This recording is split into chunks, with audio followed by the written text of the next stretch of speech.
Ayun o. Magandang hapon mga kaluds, mga idol. Ayan po habang hindi pa lumalakas ang hangin. Hindi natin palak si kuya o. Ayun. Lilinisin niya yung mga sanga-sanga ng mga bayog. Kasi nga sumasayad po sa puno ay sa bubong.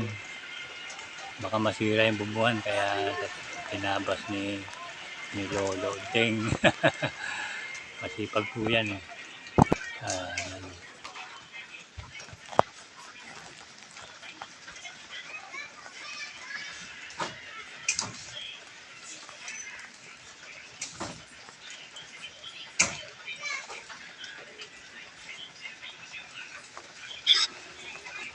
Ayan nga po, habol oras. Hapon na kasi, medyo papalakas yung hangin. Kaya nagmamadali si Kuya Deng.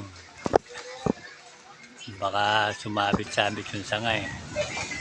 Sa yero. Ayan o.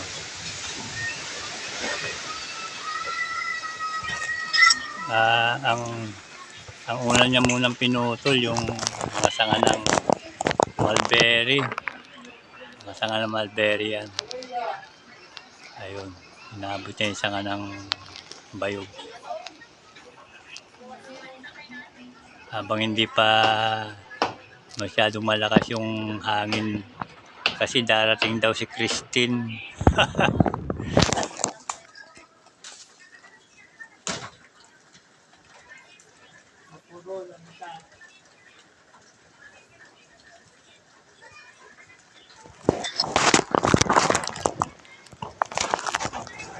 Sige po, ingat-ingat sa pagtataga, baka masugatan. Yun, cutter na lang yung ginamit niya muna para hindi masyadong kasi yung itak ay medyo mapuro na rin. Yun.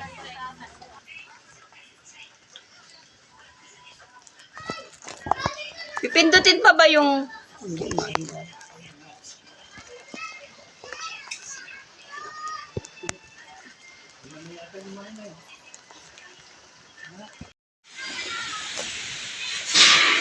At ayan po, lumipat na po ng si Kuya Lolo Deng. Ako, mag-iingat ka, medyo malakas na yung hangin. Andyan na yata si Christine. Ingat-ingat lang. Ayan po ang ginagawa niya at tinatabasan niya yung mga sanga ng puno ng bayog. Ayan siya. Ingat!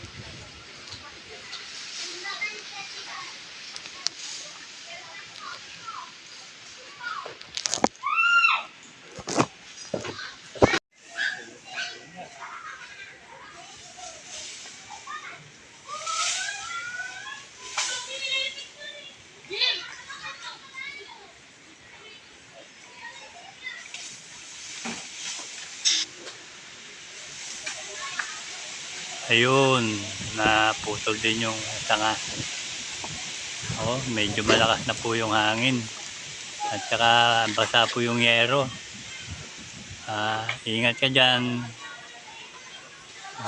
Ingat-ingat ka sa pag-akyat at madulas yung yero. Pero malakas po loob ni Lolo Deng. Kahit po humahangin na at medyo basa yung yero, nagpipilit pa rin po siyang umakyat at para maputol yung sanga ng bayog na tumatama sa sa yero.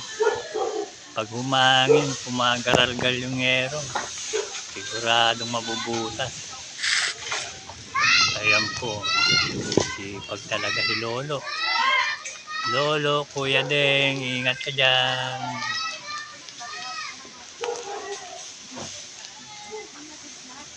At salamat naman po sa pagkuha ng video. Salamat kay Tita Lee sa pag-video niya, kay Lolo Deng. Ay, lakas ng hangin. Yan o.